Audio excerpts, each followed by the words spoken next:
ఉంటాడు. యథార్థంగా ఉండి భక్తి చేసిన తర్వాత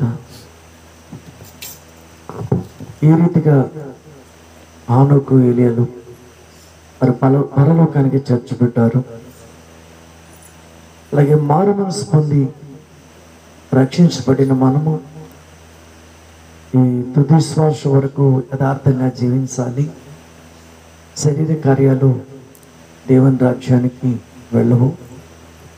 అనేక సంగతులు మొట్టమొదటిగా ఈ మొదటి రోజు దాసుల ద్వారా ఇచ్చిన సమయాన్ని ఉపయోగించుకుని పరిశుద్ధాత్మ సహాయం ద్వారా మనతో మాట్లాడిన ఆ దేవాది దేవుడు అలాగే అయ్యగారిని బట్టి ప్రత్యేకంగా వందనాలు తెలియపరుస్తున్నాం. దేవునికి స్తోత్రం. హల్లెలూయా. ముగించేద్దామా? ఇంత వాక్యం చెప్పారు కదా మనకెందుకు?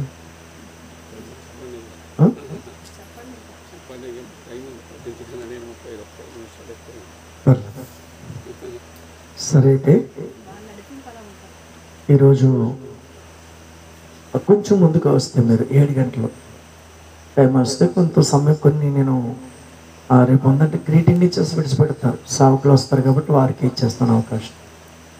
ఆ ఇల్లుండి కూడా అదే పని చేస్తాను.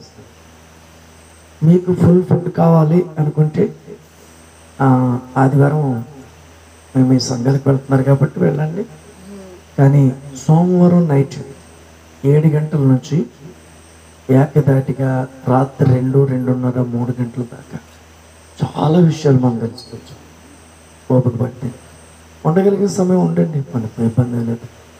ఓకేనా? దేవుని స్తోత్రం. రేపటి దినానికి అందరినీ సిద్ధపడి చేస్తారా? వస్తారా అందరూ? ఇప్పుడు మీరందరూ రావడం వల్ల నేను ఎంత దీవించబడుతున్నాను. నాకేనా దీవెన? మా కుటుంబానికే ఆశీర్వాదం కదా. మాకు మా కుటుంబానికి అంతేనా అమ్మా? నాకు కదా కాదండి. కేవలం మీరందరూ బలపరచబడాలి. అనేక మంది సేవకులు ఇక్కడ అడుగు పెట్టినప్పుడు ఏదో కార్యమో దేవుడు చేస్తాడు. దేవుని స్తోత్రం. హల్లెలూయా, హల్లెలూయా, హల్లెలూయా. ఇప్పుడు జావ గారిపోతే 3 రోజులు ఉన్నాయి.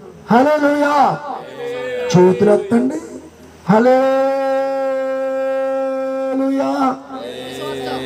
ఏమి రాలేదు లోపల. ఒకసారి మీరే చెప్పండి గట్టిగా. కనీసం ఈ గట్టు మైక్ కదమ్మా, ఈ గట్టు దాడుతుందా మీ హల్లెలూయా? ఒకసారి చెప్పండి గట్టిగా. ఏమి వినపట్లా? చెప్పండి.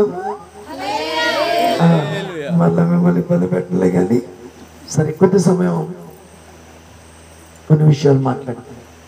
నేను మాట్లాడాను, నిలబడిన కంట్రోల్ తప్పేస్తాను. కానీ సమయం అయితే సరిపోదు. కానీ మీకు ఇచ్చిన సమయాల్లో నేను ముగిస్తాను. నిలబడేది మేమే కానీ ఆత్మదేవుడు అలా అలా కంట్రోల్ తీసుకుని, నానా నువ్వు ఆడరా నేను ఆడిస్తానంటాడు అంతే. నువ్వు నిలబడరా నేను మోదిస్తానంటాడు అంతే.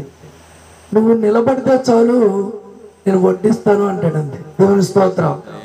ఇక నిలబడే వరకే మా పద్ధతి. తర్వాత సరెండర్లోకి వెళ్ళిపోతుంది, ఆత్మ కంట్రోల్లోకి వెళ్ళిపోతుంది.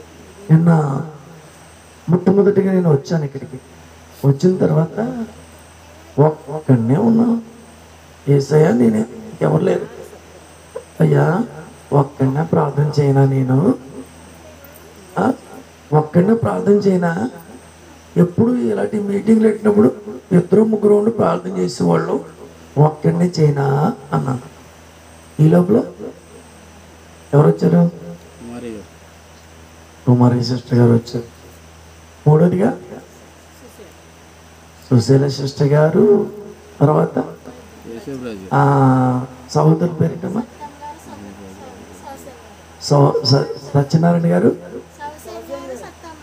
సౌసన్య గారు, సత్యమ్మ గారు, వారి కుటుంబం వారు వచ్చారు. తర్వాత యేసుప్రసాద్ గారు వచ్చారు. చూసారా ఎంత చిన్న ప్రార్థన. ఒక్కడనే చేయనా ప్రభు అంటే ఇంతమందిని ఇచ్చి ఇక్కడ ప్రార్థన చేసిన తర్వాత మేము మీ గృహాలకు వచ్చి మీ గృహాలను ఆశీర్వదించి మేము వచ్చాము. ఇది విషయం. అయితే ఇవన్నీ కూడికలు పెట్టిన ఆరాధనలు చేసిన ఆయన మహిమార్థమై జరుగుతున్నాయి. మరొక విధంగా మేము పెట్టము. ఇప్పుడు వచ్చారు కదా మీరు, ఏమండి పెద్ద డబ్బా ఏమన్నా తెచ్చి పెట్టకపోయారు ఇక్కడ